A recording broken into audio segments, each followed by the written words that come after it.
अमरनाथ की अमर कथा का रहस्य जानिए। केदारनाथ से आगे है अमरनाथ और उससे आगे है कैलाश पर्वत। कैलाश पर्वत शिवजी का मुख्य समाधिस्थ होने का स्थान है तो केदारनाथ विश्राम भवन। हिमालय का कण कण शिव शंकर का स्थान है।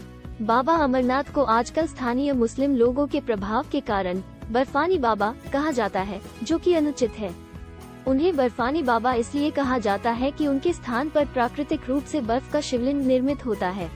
शिवलिंग का निर्मित होना समझ में आता है, लेकिन इस पवित्र गुफा में हिम शिवलिंग के साथ ही एक गणेश पीठ और एक पार्वती पीठ भी हिम से प्राकृतिक रूप में निर्मित होता है। पार्वती पीठ ही शक्तिपीठ स्थल है। यहाँ माता सती के कंठ का निपात हुआ था। पार्वती पीठ 51 शक्तिपीठों में से एक है। यहाँ माता के अंत तथा इन भूषण की पूजा होती है। ऐसे बहुत से तीर्थ हैं, जहाँ प्राचीन काल में सिर्फ साधु संत ही जाते थे और वहाँ जाकर वे तपस्या करते थे। लेकिन आजकल यात्रा सुविधाएं सुगम होने के चलते व्यक्ति कैलाश पर्वत और मानसरोवर भी जाने लगा है। ये वे स्थान हैं, जो हिंदुओं के लिए सबसे महत्वपूर्ण है।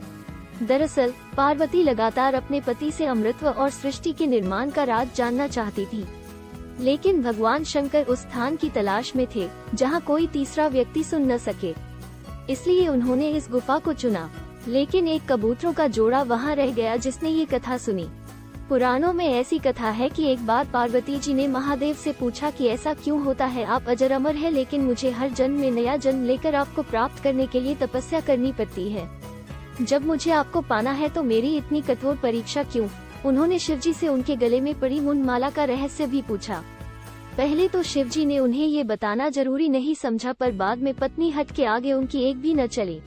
शिवजी ने माता पार्वती से कहा कि वे उन्हें किसी एकांत गुफा में ये रहस्य बताएंगे ताकि उसे कोई न सुन सके, क्योंकि यदि किसी ने ये कथा सुन ली तो वह अमर हो जाएगा। इसलिए वे पार्वती जी को लेकर एकांत गुफा में गए।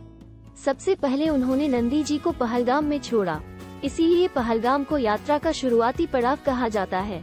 फिर उन्होंने चंद्रमा को चंदनबाड़ी में छोड़ा, गंगा जी को पंचतरनी में कंची सर्पों को शेषनाग पर त्यागा।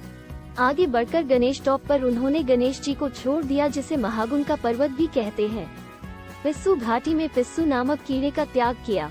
इस प्रकार महादेव ने पंचतत्वों को भी त्याग कर पार्वती जी को लेकर अकेले गुफा में गए। इस कथा को कोई न सुने, इसलिए शिव जी ने गुफा के आसपास अग्नि जला दी और देवी जी को कथा सुनाना शुरू किया। कथा सुनते सुनते देवी जी को नींद आ गई। इस बीच ये कथा कबूतर का जोड़ा सुन रहा था और बीच में गू गू की आवाज निकाल रहा था। महादेव ने समझा कि देवी कथा को सुन रही है, पर कथा कबूतर के जोड़े ने सुनी और वे अमर हो गए। कथा समाप्त होने पर महादेव ने देखा कि पार्वती जी सो रही हैं और कबूतरों ने उस कथा को सुन लिया। वे क्रोधित हो गए और उन्होंने उस जोड़े को मारने का मन बना लिया। इस पर उन दोनों ने महादेव से प्रार्थना की कि यदि वे उनको मार देंगे तो उनकी अमृतत्व की कथा मिथ्या हो जाएगी। इस पर शिवजी उन्हें आशीर्वाद दिया कि वे सदैव उसी गुफा में निवास करेंगे। आज भी ये जोड़ा उस गुफा में निवास करता है, लेकिन इनके दर्शन बड़े दुर्लभ हैं। हिमालय की दुर्गम पर्वत श्रृंखलाओं के बीच स्थित इस पवित्र गुफा की यात्रा के दौरान तीर्थयात्रियों के मन में ये सवाल उठता है कि इतनी ऊंचाई पर स्थित इस गुफा के स्थान तक सबसे पहले कौन पहुंचा होगा, या इस गुफा में भगवान शिव के इस रूप में दर्शन किसने किए होंगे।